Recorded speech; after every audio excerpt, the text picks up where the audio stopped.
anụ ọnụ mekanizm konosi yakwa eneti anya n'ife anyị ekwu ọkpọkpa na ọmụọmụ nke onye na-nzere nụa mụbụ chukwu ma onye njọ ifere m odega anyị dmog ka a sikwa kwu mbụ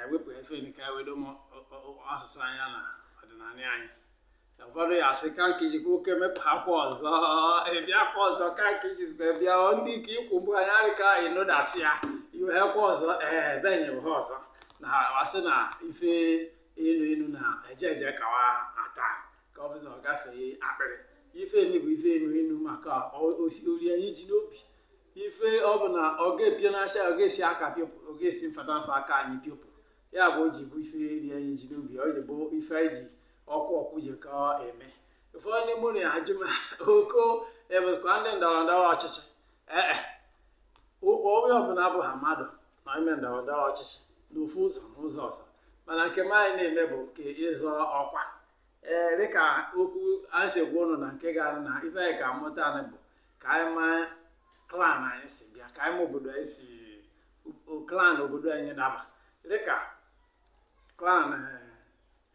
klan bụ ka ndị achị anyị si kepụghesi obodo n'obodo ketie ka ọ bụzọ kwewe achị doo na onwekwa ife bụ menu a ji keba ma obodo n'obodo ụfọdụ bụ ka ntọala si bịa ụfọdụ bụ ka mmekpa ma si resi ana bịa ya na ife ndị ọzọ wabụ ndị achị bụ n'obi wa ji kepụghe mana mụ bụ onwe m anọ na okwu ndọrọndọrọ ọchịchị ibe anyị nọ bụ ka anyị mee ka ụmụ anyị na anyị bụ ndị mmanya okpuru bụ eketi anyị n'ime ndọrọndọrọ ọchịchị ya bụ klan anyị ka anyị ma be anyị nọ ọ bụ na nkịta kụbio otee oge na-adịghị anaghị ụtụ isi na gboo ma na anyị esi eje anazi ụtụ isi mara ya dị nchaji of ODINANI ya na Idumije webụ ya bụrụ okwu oge anyị ama na ife bụ ife mana nkịta azụrụ were webenu n'anya anya ife eche egwu bụ na mgbago anyị ọcha klan atọ n'ime klan atọ afọ bụ Eze Chima ODINANI ya na Idumije gịnị bụ klan atọ afọ n'ime Eze Chima ODINANI na Idumije ihe na-ewa nwesị ife mewa ji kpokọmasịwa na okpokọmawati otu ije mana ka m gwa ụnụ afọ ndị re Eze Chima ime Eze Chima iselukwu bụ isi wee n'ime iselukwu bụ Eze Chima ọnịchugbo ime Eze Chima ọnịchukwu ime Eze Chima ọbọmkpa ime Eze Chima iselebiti mere ime Eze Chima eziri ime Eze Chima ọnịchọrọ na ime Eze Chima obodo niile bụ ndị dị okpuru Eze Chima ka akpọ Eze Chima klan nke klan ọzọzọkwa anyị nwe bụ ODINANI klan ndị nọ ime ODINANI afọ bụ Okwunzu nọ ime ODINANI Idumogo n'ime ODINANI Ugboba n'ime ODINANI Uburubu n'ime ODINANI Ọgọdọ n'ime ODINANI Anioma n'ime ODINANI obodo ndị na-ebu ndị n'ime Ugbodu ekwu ime ODINANI Ugbodu n'ime ODINANI obodo ndị na-ebu ndị n'ime ODINANI nke ọzọ bụkwa Idumuje klan ka obodo ndị n'ime Idumuje klan Idumuje ụlọ n'ime Idumuje klan Idumuje Ugboko n'ime Idumuje klan Aniọfụ n'ime Idumuje klan atọ na bụ ifere mgbago Anịọcha ya bụrụ na ihe efezewa afọ obodo unu bụ okwe chọpụ ha klan be ndị mmụọ si bịa ọ klan ịnọ anyị mesi ife ndị ka ebesie nkenke nọ ka ọ bụzọ okwu anyị ewe n'usoro maka anyị ga-azọtọ ụfọdụ ka ọmụmụ ụfọdụ kwe anyị ime ka ọ bụzọ rie anyị mfe ịmụnị nke ọzọ bụ ka nke na nkwuwe ka nkụzikwa na oyibo maka ụmụaka anyị ndị so na ka anyị na-abụzọ wofu mpara eje what I've been saying since is that we have 3 clans in Aniocha-North. These clans are Eze Chima clan, ODINANI clan, and the Idumuje clan. The people in Eze Chima clan include Isele Ukwu, Isele Bitima, Onichugbo, Obio, Onicholona, Obompa, Ezi. These are people under Ezechime clan. And Odiani clan, you have Okunzu, Ubodu, Idumogo, Uboba, Ubulubu, Ogodo, Anioma.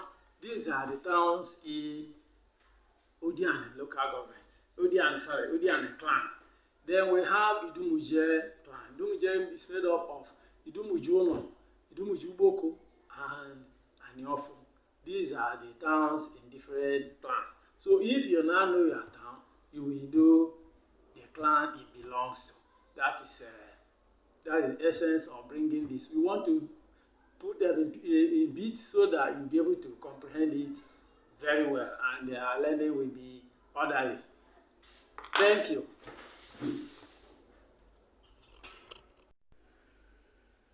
Dịka ka anyị si kwụsie kịta bụ na ọnụ oyibo, achọrọ ka m gosi ụnụ n'ime maapụ Anịọcha, agosi ka ị wee maa ebe klan siri. Dịka na anyị ga-adị nke na inji ododo kọla ododo gbahume kwa bụ ndị Odiani, nke na inwe green gbahume kwa bụ Ezechime, nke na inwe blue gbahume kwa bụ ndị Idumuje.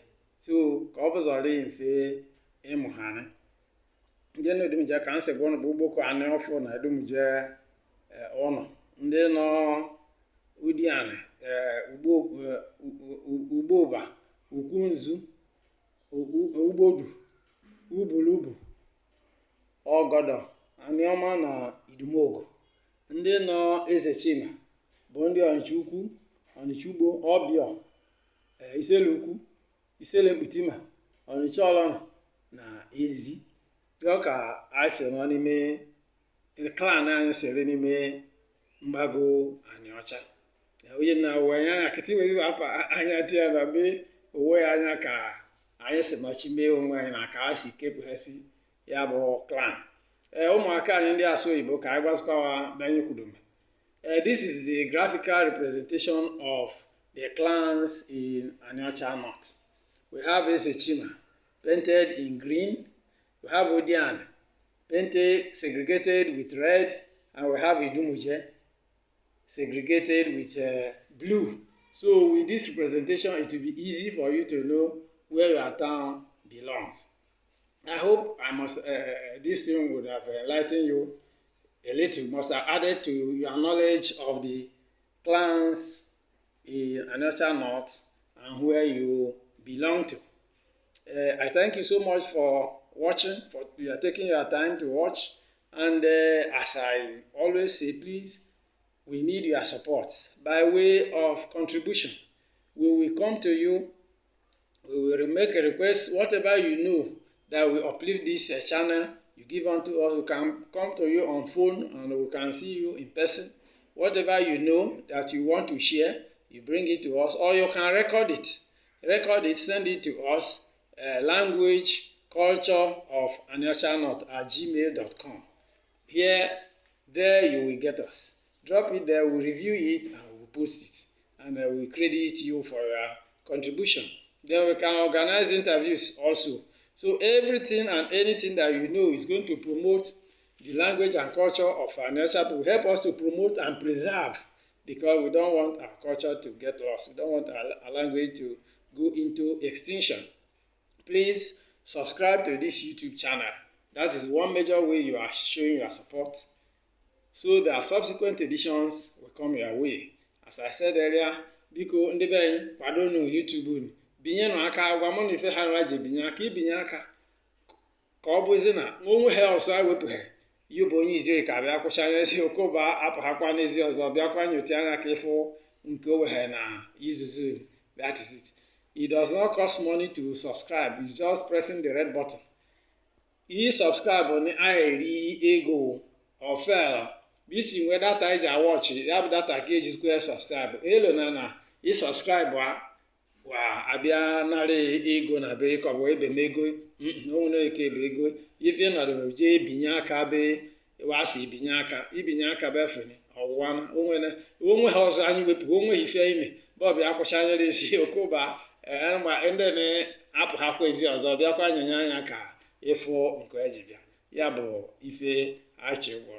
Our children, God will bless you. You understand our language. Next edition, we will come to teach you the alphabet and how to form names. We will learn the alphabets with which we write Igbo language, from where we can write that of Aniocha language. We are going to teach you the alphabets. For those of us who do not know, for those who know, just to refresh them and to enable them contribute to the learning of this language. It's time to take action. After learning the language, after learning the alphabets and word formation, then we begin to bring in other aspects of our culture and language as we go on. We will keep you informed. Important is subscribe so that you will be kept abreast of whatever is coming on. Thank you.